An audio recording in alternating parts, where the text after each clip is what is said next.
Class 7 lesson physical and chemical change में हम physical change को अच्छे तरीके से देख चुके थे, साथ ही साथ केमिकल चेंज देख चुके थे। केमिकल चेंज पे बेस पे कुछ एक्टिविटीज़ देखे थे, जिससे हमें ये पता चला था कि केमिकल चेंज में किसी भी नए सबस्टेंस का फॉर्मेशन होता है, और इसी के साथ हम केमिकल चेंज को केमिकल रिएक्शन भी कहते हैं। और साथ ही साथ ये भी देख लिए थे कि केमिकल चेंज में कुछ हीट का फॉर्मेशन हो सकता है और साउंड का फॉर्मेशन हो सकता है, मतलब कोई हीट बन सकती है, साउंड बन सकता है, कोई नई तरीके की स्मेल या गैस का फॉर्मेशन हो सकता है। इसको हम अपने पिछली वीडियो में कवर कर चुके थे। आज हम देखेंगे कुछ और एग्जाम्पल जो कि केमिकल चेंज पर बेस्ड हैं। तो आज हम अपने पेज नंबर 62 में यहाँ से स्टार्ट करेंगे। ओके, तो हम अपने यहाँ से स्टार्ट करते हैं, देखते हैं क्या दिया हुआ है। You saw that a burning of magnesium ribbon is a chemical change. हम देखें हैं कि जो रिबन मैग्नीशियम रिबन का जलना था वह केमिकल चेंज था। Burning of coal wood lips is also a chemical change. इसी तरह से कोयले का जलना, लकड़ी का जलना या पत्तियों का जलना भी केमिकल चेंज है। इन फैक्ट बल्कि burning of any substance is chemical change. किसी भी सबस्टेंस का जो जलना होता है वह केमिकल चेंज होता है, क्योंकि जब कोई भी सबस्टेंस जल जाएगा तो नया सबस्टेंस बन जाएगा, यानी उसकी राख जो बचेगी वह नया सबस्टेंस है। तो किसी भी सबस्टेंस का जलना होता है वह केमिकल चेंज होता है। बर्निंग इज ऑलवेज अकेम by production of heat. Burning कब होगा? जब हीट प्रोडक्शन होगा। जब हम हीट जलाएंगे, जब कोई चीज़ को हम गर्म करेंगे तभी क्या होगा, वो चीज़ जलेगी। तो क्या होता है, जलने से क्या होता है किसी चीज़ से, तो वो हीट का प्रोडक्शन होता है, यानी जहाँ पर हीट होगा वहीं पर कोई चीज़ जलेगी। आगे देखते हैं क्या दिया हुआ है। Explosion of fire work is a chemical change. जो फायर वर्क का जलाना होता है, यानी जो पटाखों का जलाना होता है, वो भी क्या एक तरह का केमिकल चेंज है।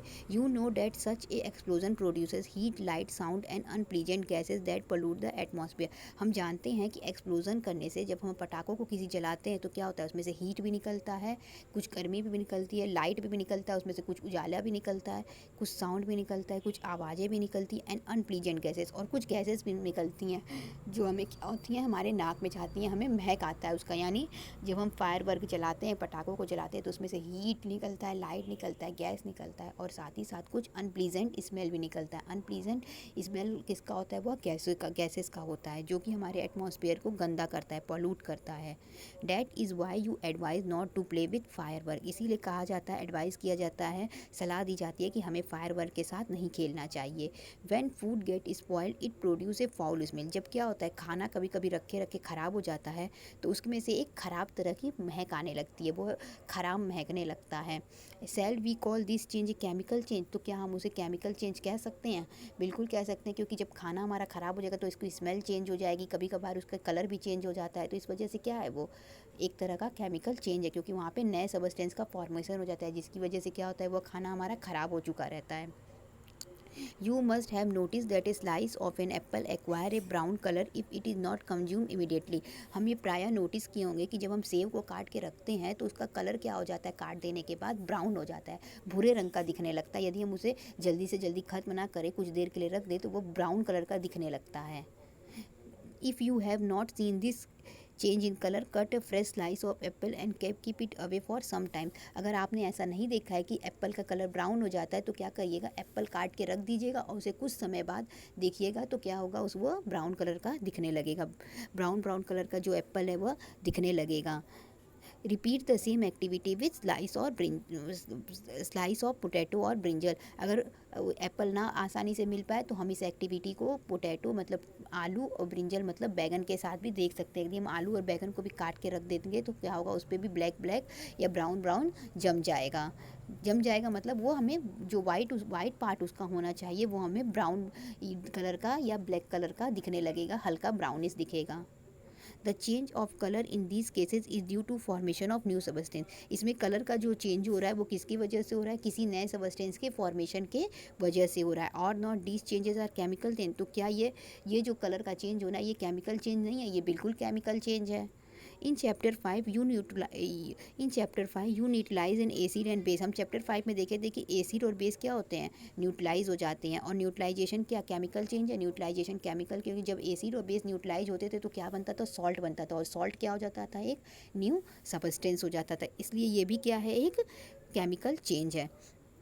अब यहाँ पे एक प्रोटेक्टिव शील्ड दिया हुआ है, इसको भी देख लेते हैं क्या कह रहा है। You must have heard of the ozone layer in the atmosphere. Ozone atmosphere में एक ओजोन लेयर है, इसके बारे में हम पढ़े भी होंगे और सुने भी होंगे।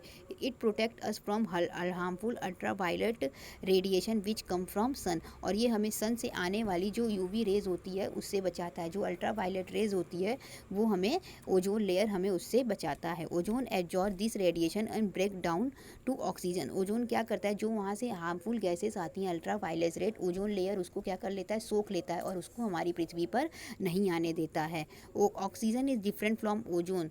और क्या होता है, ऑक्सीजन जो है वो ओजोन से अलग होता है। Can be call the breaking down of oxygen a chemical change. तो क्या हम कह सकते हैं कि जो ब्रेकिंग डाउन ऑफ ओजोन जो होता है वह एक केमिकल चेंज है। तो क्या हम कह सकते हैं कि जो ओजोन का ब्रेक डाउन हो जाना होता है वह एक केमिकल चेंज है। If ultra violet radiation were not absorb by ozone, यदि अल्ट्रा वायलेट रेडिएशन ओजोन परत के द्वारा एब्जॉर्ब नहीं किया जाएगा, we would reach the earth surface and cause harm to another life form. तो क्या करेगा, जैसे ही वो हमारी पृथ्वी पे आएगा वो हमें कई तरीके की बीमारियां कर देगा और कई तरीके की लाइफ में भी प्रॉब्लम करेगा। यानी कई तरीके की जानवरों में, कई तरीके के इंसानों में बीमारियां होने लगेंगी अगर ओजोन लेयर अगर बीच में ना हो। यदि ओजोन लेयर हट जाए हमारी सन की जो रेज आती है वहाँ से, तो क्या हो जाएगा, हमारी पृथ्वी पे रहना थोड़ा मुश्किल हो जाएगा। Ozone act as a natural shield against the radiation. तो ये किस तरह से काम करता है, एक शिल्ड की तरह काम करता है, हमें बचाने के लिए कवच की तरह काम करता है ओजोन लेयर जो है,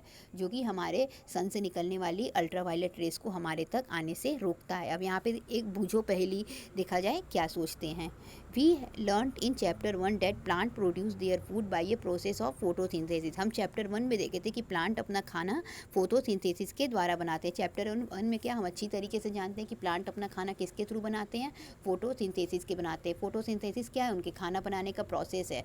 जो प्लांट खाना बनाते हैं उनका क्या है, वो प्रोसेस है, फोटोसिंथेसिस कहते हैं उस प्रोसेस को। जो प्लांट का क्या करते हैं, अपना खाना बनाते हैं। क्या हम फोटोसिंथेसिस को केमिकल चेंज कह सकते हैं, बिल्कुल कह सकते हैं, क्योंकि फोटोसिंथेसिस में क्या होता है, प्लांट का फूड बन जाता है, कोई नया सबस्टेंस बन जाता है, इसलिए क्या कह सकते हैं वो, कि वहाँ पे केमिकल चेंज हो रहा है।